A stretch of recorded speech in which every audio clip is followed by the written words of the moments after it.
Well, even though I had a good family, stable background, loving parents, everything that you'd think would be good in America, right? I still had a lot of insecurity in my life. Even though I was popular, I was in sports.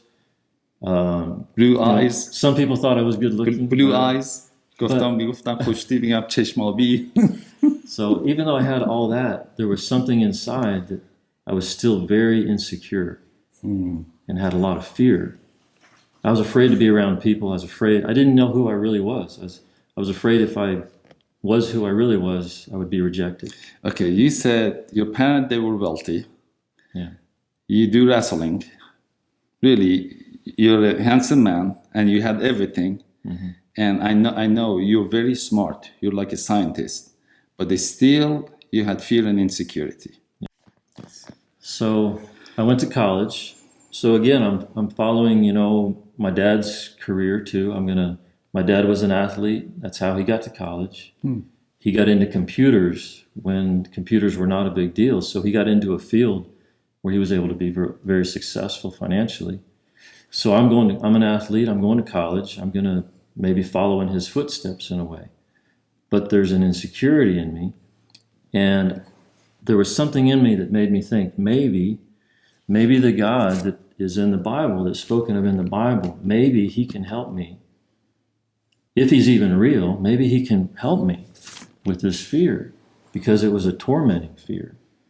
So when I got to college, for the first time, remember I'd been trying to read the Bible and understand it, but for the first time when I would read the Bible, I would understand it. It was almost like someone turned the light on in the room, and oh my gosh, this scripture is like speaking to my heart in a way, in deep ways.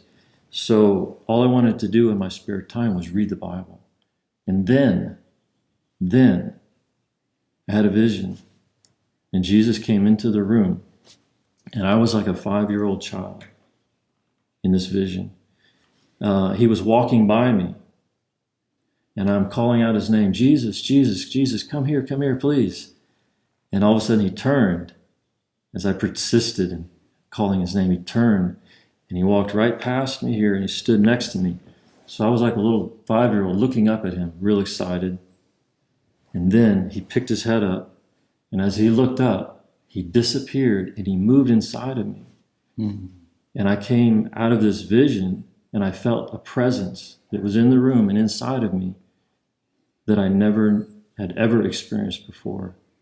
And I knew that he was real, that Jesus was real, and that the things I had been reading about in the scripture, reading about him, were now happening in real life, in my room, in college, in my heart. And that moment, however long that lasted, 2 minutes, 1 minute, I don't know, that moment of his presence changed me forever. So since that time, I have been seeking to get closer to him, to serve him, to love him more.